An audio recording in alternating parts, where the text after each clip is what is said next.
I am here with Daniel Cocatello. Daniel, thanks for joining me. Thanks for having me. So we'll get into your background in a second. I just want to give people a reference that is going to be of great interest after we have this conversation. You and a bunch of co-authors wrote a blog post titled AI 2027, which is a very compelling read, and we're going to cover some of it, but I'm sure there are details there that we're not going to get to. So I highly recommend that people read that. You might even read that before uh, coming back to listen to this conversation. Um, Daniel, what's your background? I mean, we're going to talk about the circumstances under which you left OpenAI, but maybe you can tell us how you came to work at OpenAI in the first place. Sure. Yeah. Um, I've been sort of in the AI field for a while, mostly doing forecasting and a little bit of alignment research. Uh, that's probably why I got hired at OpenAI. I Mhm. was on the governance team. We were making policy recommendations to the company and trying to predict where all of this was headed. Um, I worked at OpenAI for 2 years, and then I quit last year, and then I worked on AI 2027 with with the team that we hired. So, and one of your co-authors on that blog post was Scott Alexander. That's right. Yeah, Yeah. yeah, yeah. It's again very well worth reading. So what happened at OpenAI that precipitated your leaving, and can you describe the circumstances of your leaving? Because I seem to remember you had to walk away with you refused to sign an NDA or a non disparagement agreement or something, and had to walk away from your equity, and that was perceived as a both a sign of the scale of your alarm and your the depth of your principles. What happened over there? Yeah, so this story has been covered, elsewhere in greater detail, but the summary is that, it wasn't any one particular event or, scary thing that was happening. It was more, the general trends. If you've read AI 2027, you get a sense of the sorts of things that I'm expecting to happen in the future, and, frankly, I think it's going to be incredibly dangerous. And I think that there's a lot that society needs to be doing to get ready for this and to try to avoid those bad outcomes and to steer things in a good direction.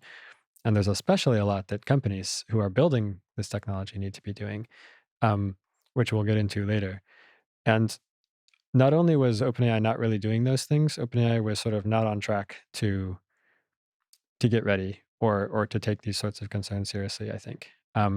And I gradually came to believe this over my time there and gradually came to think that, well, basically that we were on a path towards something like AI 2027 happening um, and that it was hopeless to try to sort of be on the inside and talk to people and, try to steer things in a good direction that way. So that's why I left.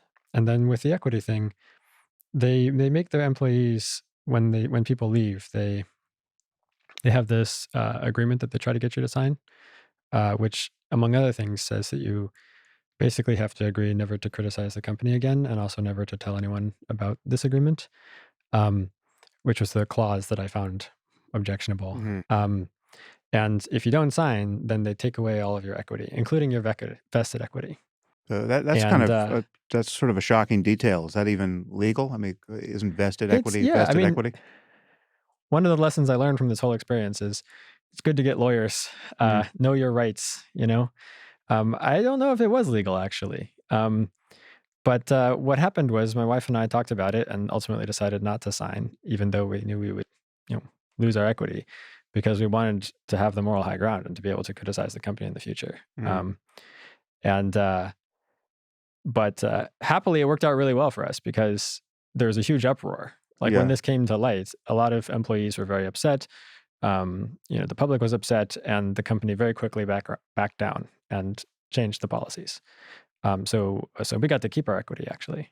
So let's remind people about what this phrase alignment problem uh, means. I mean, I've just obviously discussed this topic a bunch on the podcast over the years, but many people may be joining us relatively naive to the topic.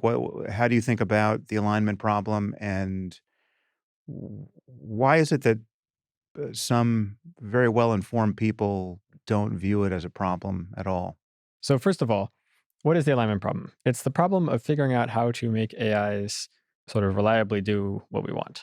Or it's maybe more specifically the problem of shaping the cognition of the AIs so that they have the goals that we want them to have. They have the virtues that we want them to have, such as honesty, for example. It's very important that our AIs be honest with us. Um, Getting them to reliably be honest with us is part of the alignment problem. Um, and it's sort of an open secret that we don't really have a good solution to the alignment problem right now. Like, you can go read the literature on this. You can also look at what's currently happening. The AIs are not actually reliably honest, and there's many documented examples of them saying things that we're pretty sure they know are not true, Mm. right? So this is a big, open, unsolved problem that we are gradually making progress towards.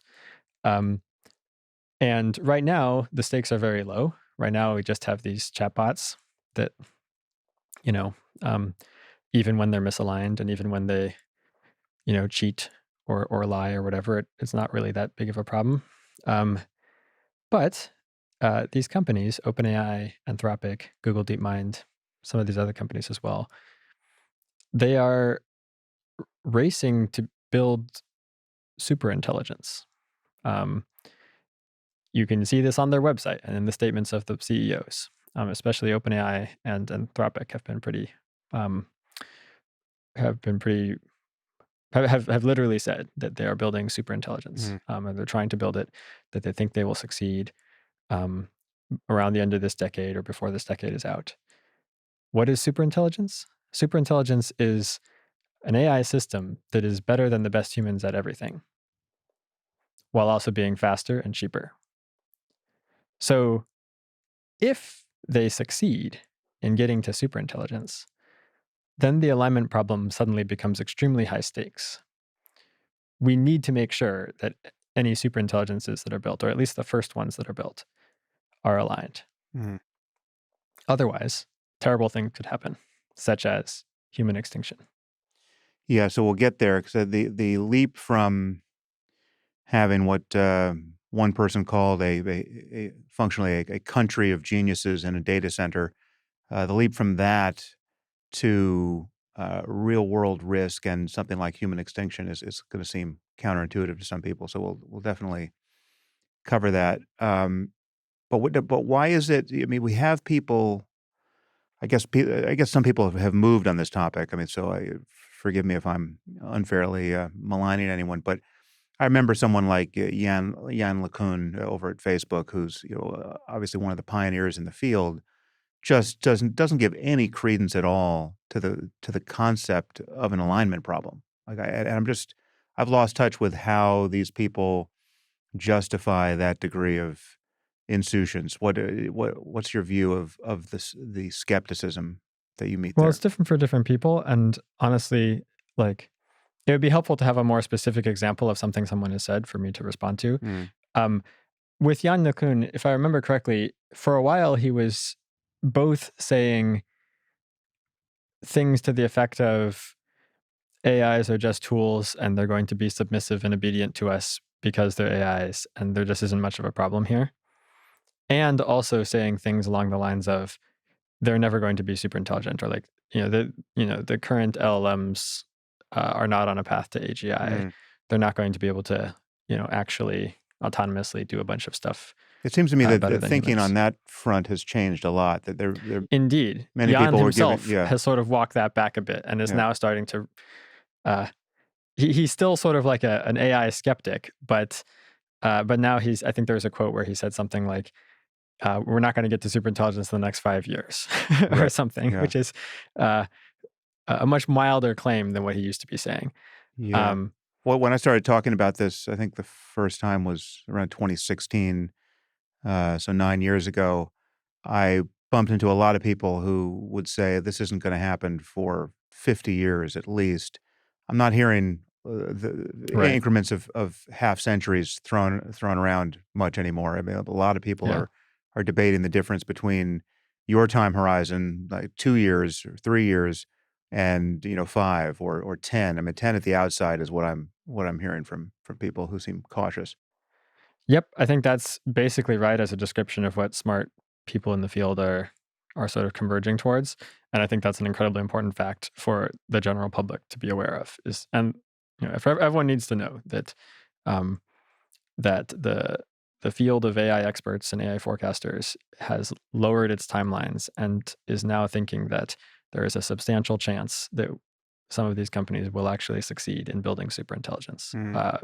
sometime around the end of the decade or so. There's lots of disagreement about timelines exactly, but that's sort of like where a lot of the opinions are headed towards now. So the problem of alignment is the most grandiose, speculative, science fiction inflected version of the risk posed by AI. Right. This is the the risk that a super intelligent, self improving, autonomous system could get away from us and not have our well being in its sights, or actually be actually hostile to it, and for some reason that we didn't put into the AI, and therefore we could find ourselves playing chess against the perfect chess engine and failing, and that poses an existential threat, which we'll describe. But obviously, there are nearer term concerns that more and more people are worried about. There's the human misuse of increasingly powerful AI. There's we might call this a containment problem. I think Mustafa Suleiman over at Microsoft, used to be a deep mind, tends to think of the problem of containment first. That really it's aligned or not, as this technology gets more democratized, people can decide to put it to sinister use, and which is to say, they use that we would consider unaligned. They can change the system level prompt and make these tools malicious as they become increasingly powerful, and it's hard to see how we can contain the spread of that risk. Um, and Yeah, I mean, then there's just the other issues like job displacement and economic and political concerns that are all too obvious. I mean, this just the spread of misinformation and the political instability that can arise in the context of spreading misinformation, and shocking degrees of wealth inequality that might initially be unmasked by the growth of this technology. Let's just get into this landscape, knowing that misaligned superintelligence is the kind of the final topic we want to talk about. What is it that you and your co-authors are predicting? Why did you title your piece AI 2027? What are the next 2 years on your account hold for us? That's a lot to talk about. Yeah. So the reason why we titled it AI 2027 is because in the scenario that we wrote, the most important pivotal events and decisions happen in 2027. The story continues to 2028, 2029, etc. But the most important part of the story happens in Mm. 2027. Um, for example, what you might call what is called in the literature AI takeoff happens in AI 2027. AI takeoff is this um, forecasted dynamic of the speed of AI research accelerating dramatically when AIs are able to do the AI research much better than humans. So, in other words, when you automate the AI research, probably it will go faster. And there's a question about how much faster it will go, what that looks like, et cetera, when it will eventually asymptote. But that whole dynamic is called AI takeoff, and it happens in our scenario in 2027. I should say, as a footnote, I've updated my timelines a little bit more optimistic after writing this, and Mhm. now I would say 2028 is more likely. Mhm. Um, but broadly speaking, I still feel like it's basically the tracks we're headed on. So when you say AI takeoff, is that synonymous with the older phrase, an intelligence explosion? Basically, yeah. Yeah.